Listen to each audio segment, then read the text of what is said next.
Thanks for coming. If you're here for the artist information meeting for the Austin Convention Center warehouse, you're in the right place. A quick note about eligibility. This is a request for qualifications for Austin area artists.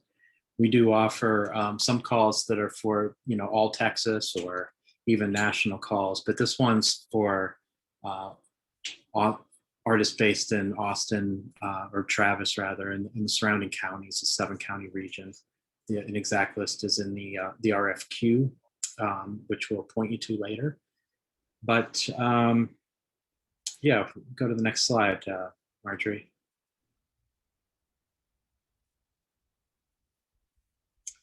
My name is Kurt Getman. I'm a project manager with the City of Austin Art and Public Places. With me tonight, advancing the slides quietly, is my fellow project manager, Marjorie Flanagan. Today, we're going to go over some general information about the program, the Art and Public Places program, background on the Austin Convention Center warehouse public art opportunity, and provide some information on how to apply online. The presentation part of this is going to last about 20 minutes, and then we're going to open it up for questions. Next slide. A little bit of Zoom housekeeping. If you have a question that pops into your head while we're talking that you want to pose, just put it in the chat. Make sure that you're sending to everyone. But we'll also maybe open it up for verbal questions too when we get to the very end. It's just hard to have mics on during the presentation. Next slide. This is a simplified City of Austin org chart just to kind of show you where Art and Public Places fits into the grand scheme of things. So you got your City of Austin has a bunch of departments, city departments. The department that we're in is economic development. And then we're in the cultural arts division. We share that with cultural funding programs and some other smaller programs, but Art and Public Places has been around about 35 years. Next slide.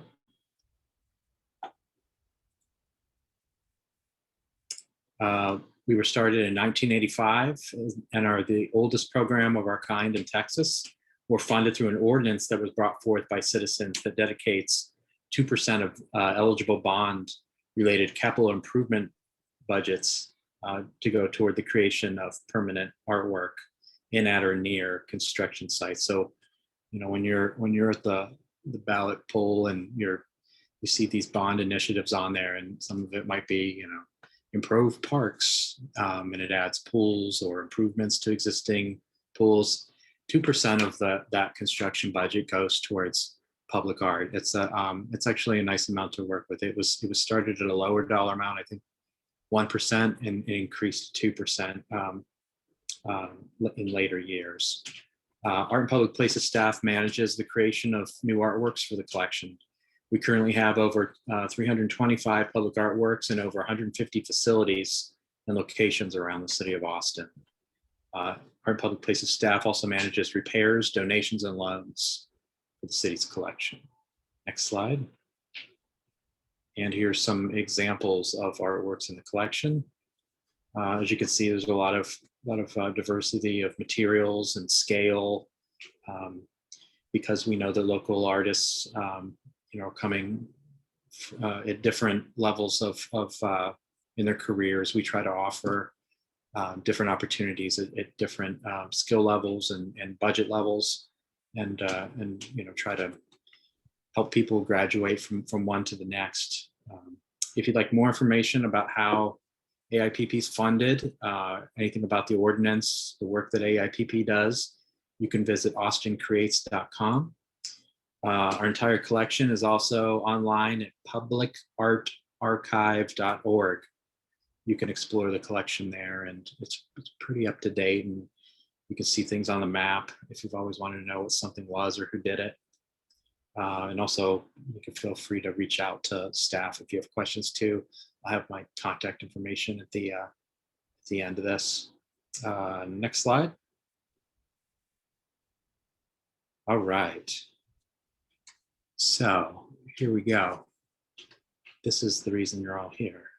I guess before I start diving into this, I just wanted to, as a point of clarification, although this is the Austin Convention Center warehouse that's being built, it is off-site. It is not located downtown. I think they got tired of trying to back 18-wheelers through all of the scooters and people having lunch downtown. So they decided to have a warehouse and marshaling yard closer to the highways, and then we'll use that as a bit of a staging area to bring things back and forth to the convention centers and events going on. But this is to address the need for offsite storage and alleviate traffic downtown. The Austin Convention Center Department has initiated the construction of a new warehouse and marshaling yard to be sited on the northwest edge of the intersection of 183 and 71 near Ben White.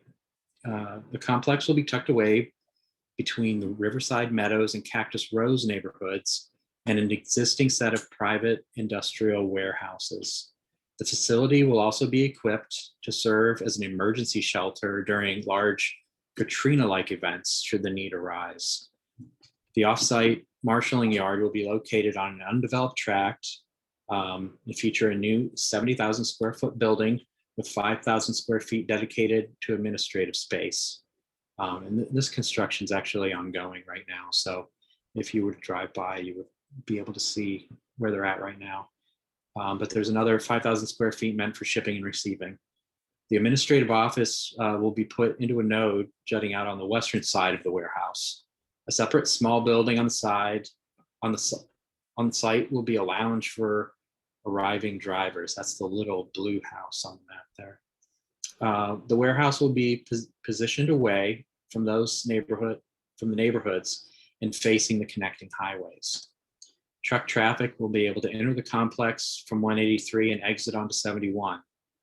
The preliminary site plan includes natural buffers with green spaces and new trees on the western edge of the property to separate it from the nearby residential neighborhoods.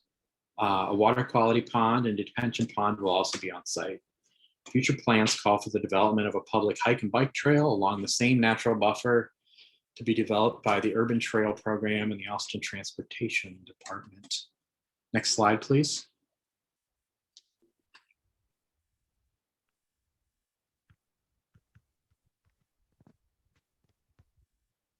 And the warehouse will be located on the edge of the Montopoulos neighborhood. Riverside Meadows and Cactus Rose are the Montopoulos communities in closest proximity. A recent survey conducted by the American Community Survey revealed the members of the communities to be younger and more economically disadvantaged than most Austin neighborhoods, median age of 29 and median household income of 37,000.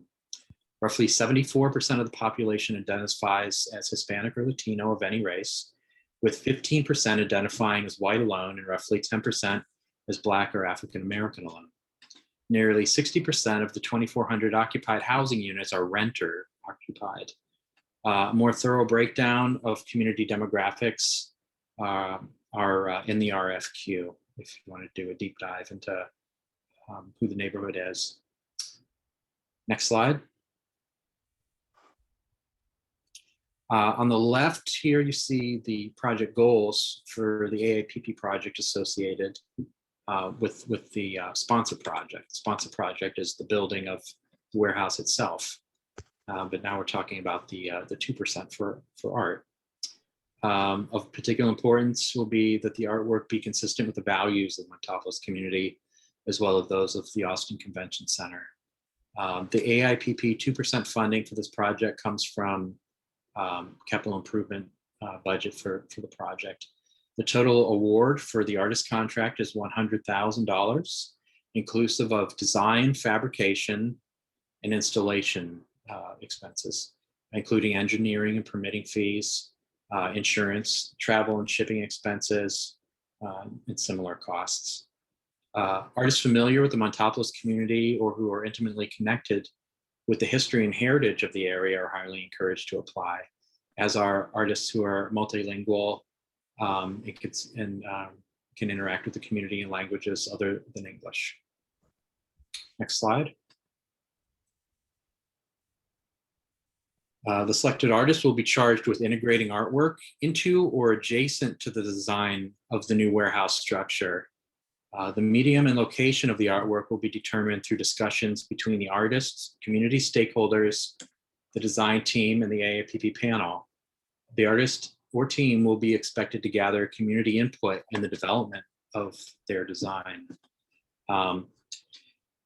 There is one area that's of specific interest on site, and that is a 340-foot long wall, 30 feet high, on the south-facing wall of the warehouse. An adjacent entrance corner will be visible from Airport Commerce Drive, and it provides a strong potential for a large-scale mural or some kind of maybe a sculpture that can attach to the exterior surface. One challenge of this site is that it's that yard you see in the foreground here is going to be, hey, thank you for that, Marjorie. That yard was going to be behind a secure fence.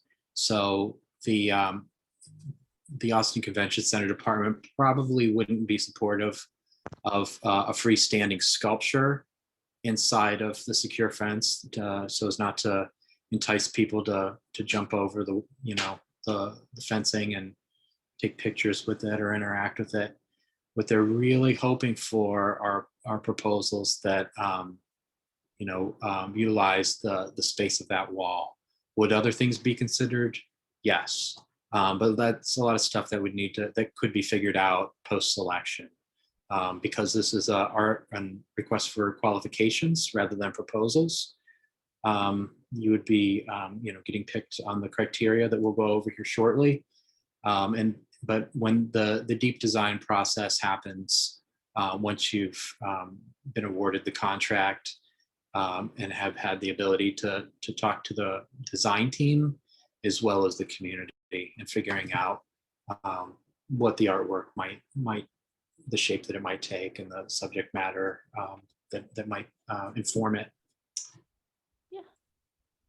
Next slide. I mean, I'll earn it. I'll earn the money. And whoops. I'm going to ask everybody to mute. Just make sure you're muted.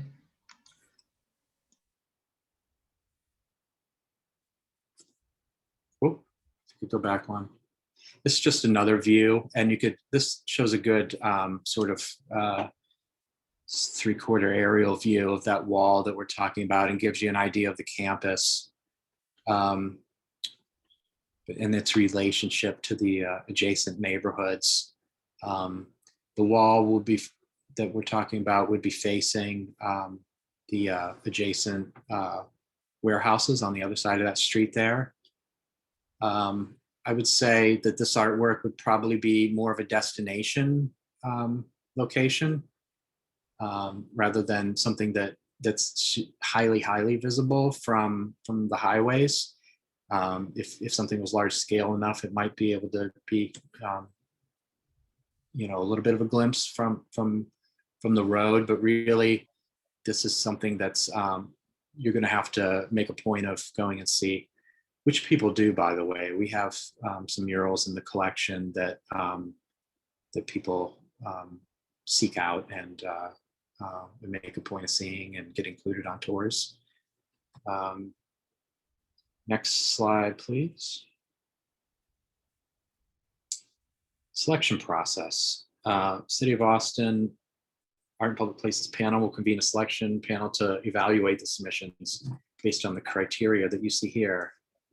Again, artists familiar with Montopolis community or have a connection to the history or heritage of the site are highly encouraged to apply. The selection panel advisors will review qualifications and select 3 finalists to interview unless there is a consensus on the selection of one applicant and one alternate at the time of the initial review. The selection panel and advisors will convene with for interviews and select one artist or team and one alternate. This recommendation will be presented to the Art and Public Places panel and Arts Commission for approval.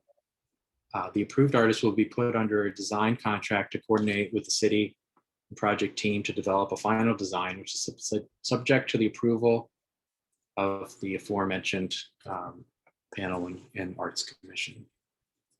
Next slide.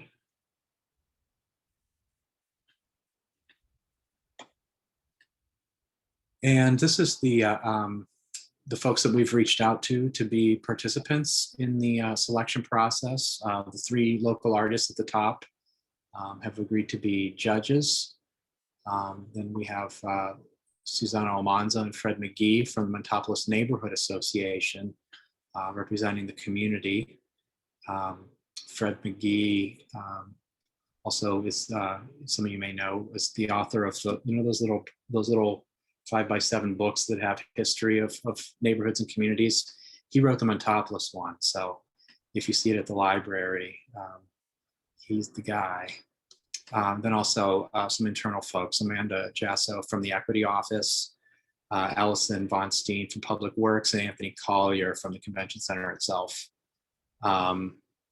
Then members of the AIPP panel, Arts Commission, my boss, Sue Lamb, and myself. Gang's all here. Next slide. The City of Austin is committed to creating more access to viewing, creating, and decision-making of public art. And in order to make that a reality, we're asking applicants to answer demographic questions as part of your application. Please complete if you decide that you do want to apply to this, make sure to complete the survey questions in the application.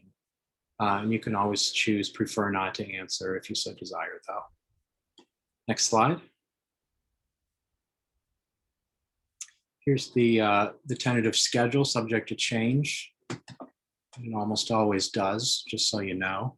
But if you were to be commissioned for this opportunity, this would be about roughly what your workflow would look like. The call closes on May 27th. We're going to, and shortly here, we'll go into what the application process is. In late May, that selection panel will get together to look at all of the applications and then meet to review them, talk about them, interview as needed, and then make recommendations that need to go through all those permissions that we talked about. That permissioning process would go all the way through August. And then by September, we would execute design contract with the selected artist or team, kick things off in later in September, get you connected to the community in October to do community engagement.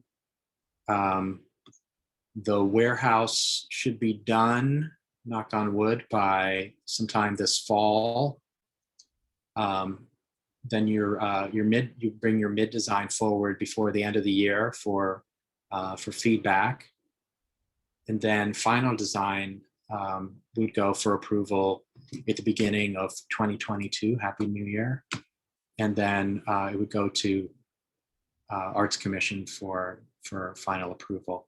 And all through this process, I didn't talk about it very much, but the convention center, the sponsor department, would be staying involved throughout the design process, as they are, one of the main stakeholders, as would the community itself. But then once your final design is approved, we can execute a separate contract for doing the actual work.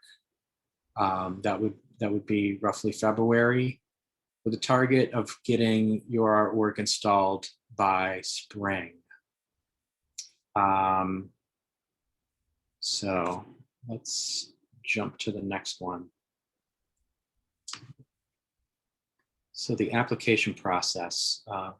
For those of you who have not applied to our calls before, we have an online application system through publicartist.org. In order to apply, you just go to publicartist.org.com/Austin AIPP, and it'll list our opportunities. And you'll see this one, it'll say warehouse. And when you click on it,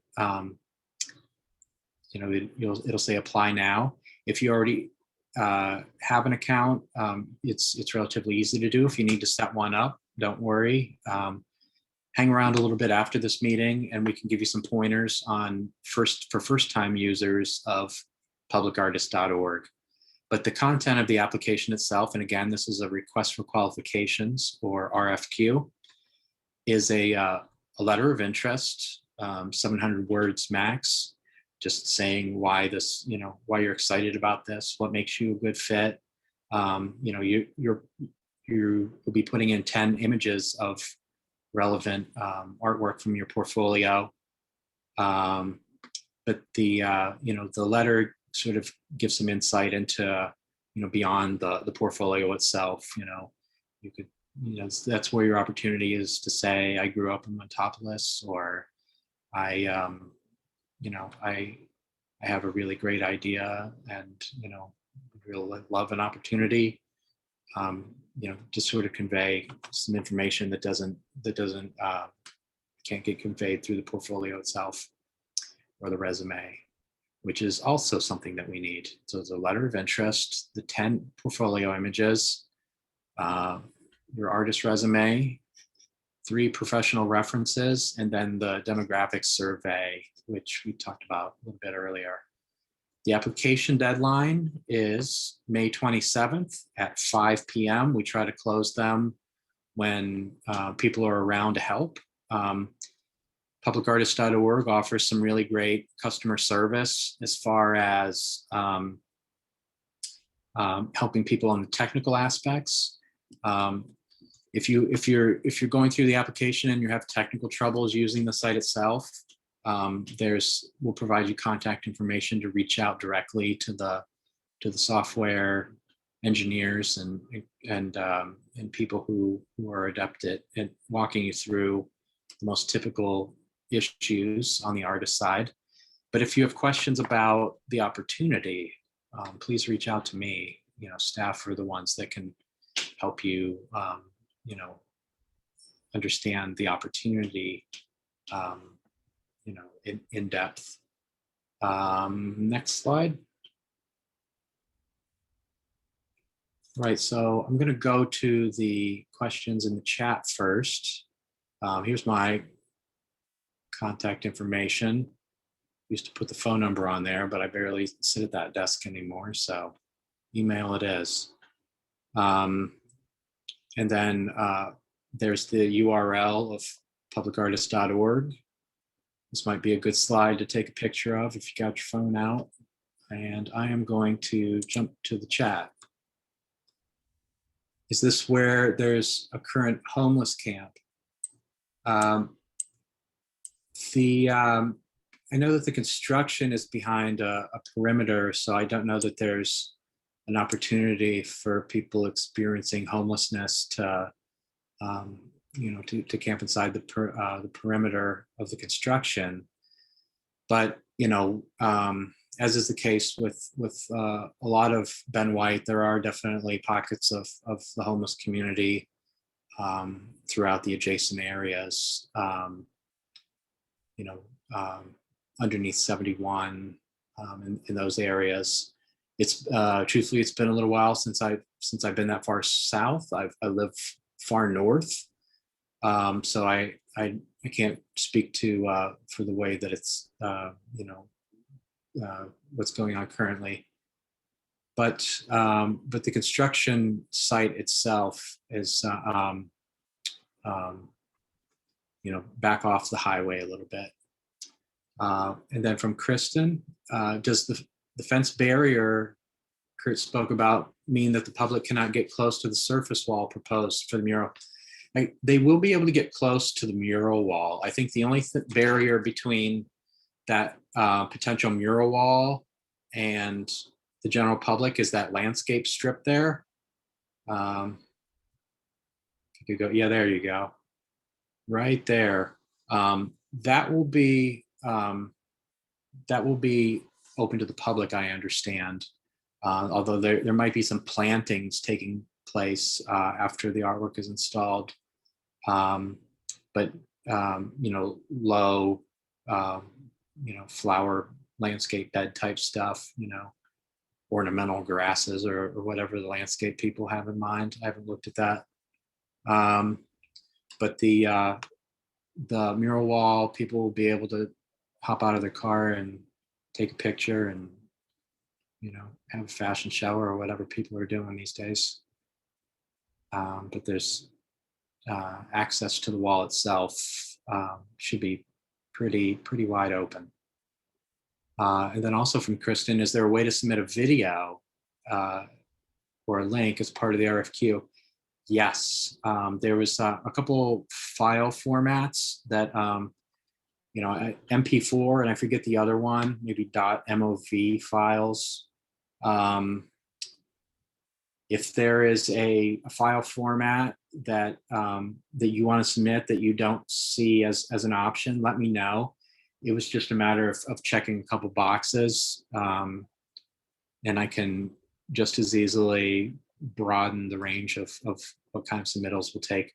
One note though, with video submittals, I would recommend keeping them short. The jury will likely have to go through a minimum of 30 applications. That's usually the low end of average for us. So when you're going through that many applications, it's the shorter the video, the better. I would say no longer than 30 seconds, unless there's a reason for it to be of a longer length. I would try to keep it relatively short.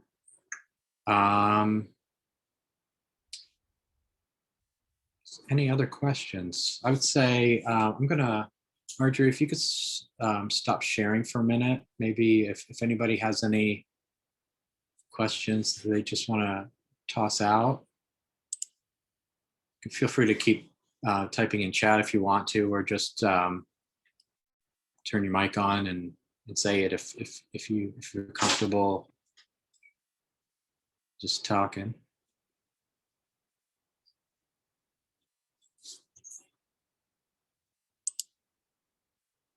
No questions. That's a first. Brian, I see you thinking.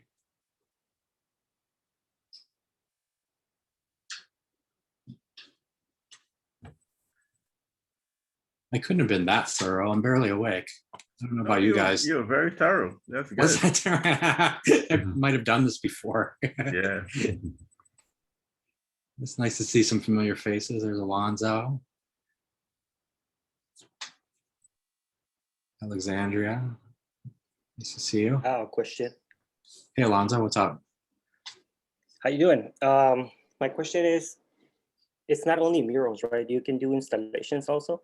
Like if I propose. Yeah, I mean, $100,000 is kind of a lot of money for a mural. I mean, that's, you could put some gold foil on there if you wanted, but no, I think like that convention center would be open to other, sculptural things, your kind of 2.5D things that work into it. This could be a good opportunity for incorporating sculpture into a painted mural and give it an added dimension.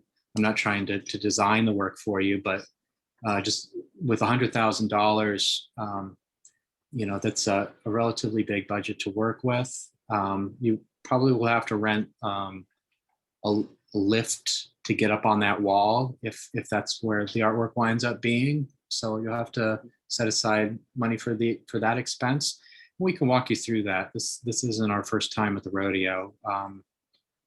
If anybody's wants to develop a large scale mural budget, we're happy to work shoulder to shoulder and help you figure out some of the most common costs and how to develop a budget of that scale. And again, go ahead. my question was, it was, I know how to do like what you just said, like using my work, but it has never been the opportunity to do like installation with lights and stuff like that. But I do have like ideas and drawings that I can show. Is that okay if I propose? Like if I put like kind of like what do you call it? Put a proposal into your portfolio. No, I have concepts and Oh, stuff concepts. and drawings. Yeah. Yeah, that I do show all the technical skills. I would, But it would be okay if I put it in my photo, like in the portfolio. some artists do choose to do that. Use the application as an opportunity to propose something.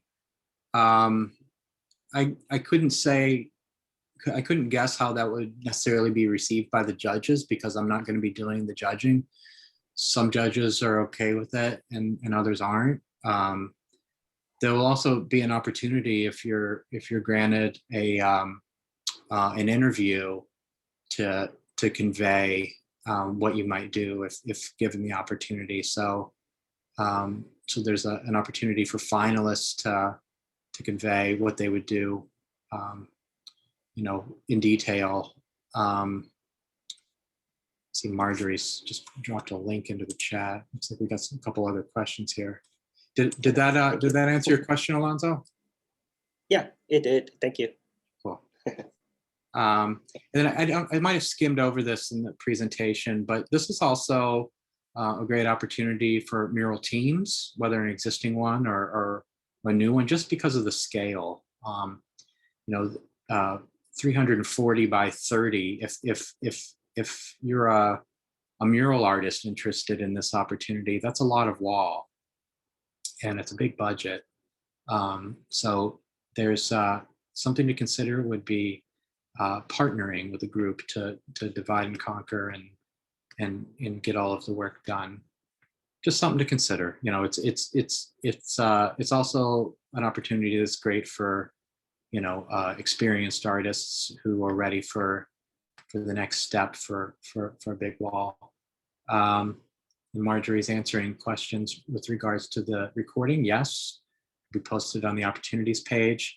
And we also try to email it out to everybody who registered through Eventbrite as well. We'll send you a link to the YouTube video. And Juliet is saying, I'm representing a team of 8 artists. It's a big team.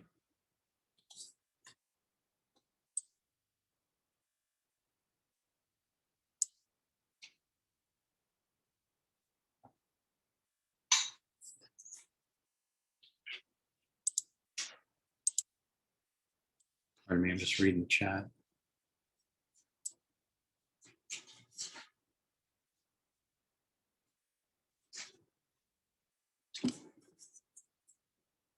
Marjorie speaking to the video requirements.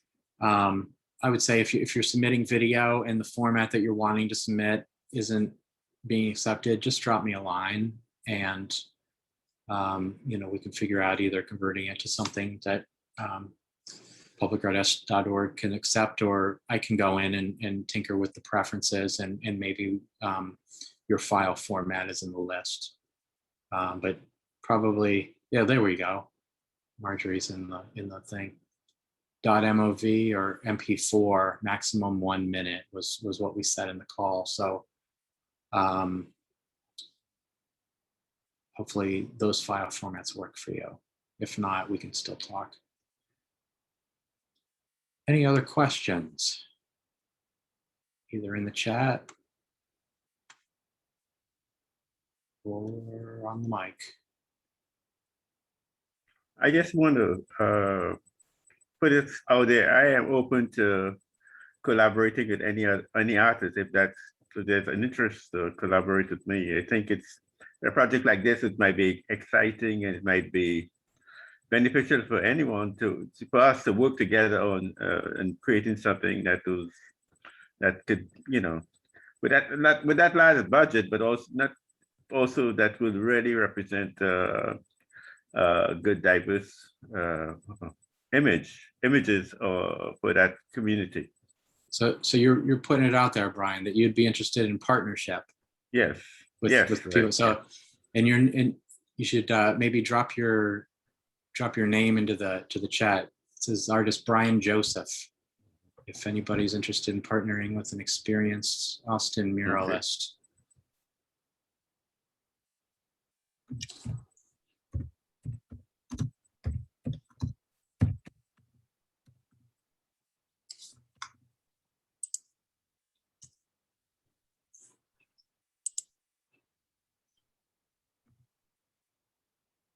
All right. Marjorie, did you have something that you wanted to? Thank you for turning on your microphone, and thank you for helping tonight. I was just saying good job. Oh, thanks. I think I have some direct messages that I'll be replying to after the meeting. I got rid of my keyboard, so sorry I can't type anything right now, but I will to the ones that came in afterwards. And Brian, there was a request for your contact info. If you could drop that into the chat or send it to people directly. So I think we might be done with the main part of the presentation. And if Marjorie, if you could pull the presentation back up, I just wanted to, if any first-time publicartist.org users are here and want to stick around, I can walk you through what that application process is like.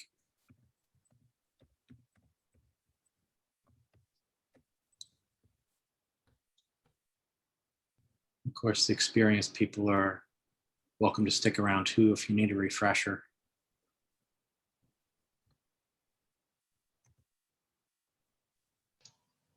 Yeah, I can pull it back up. It's just going to take me a second. And so that is Brian's contact information for anyone interested in reaching out.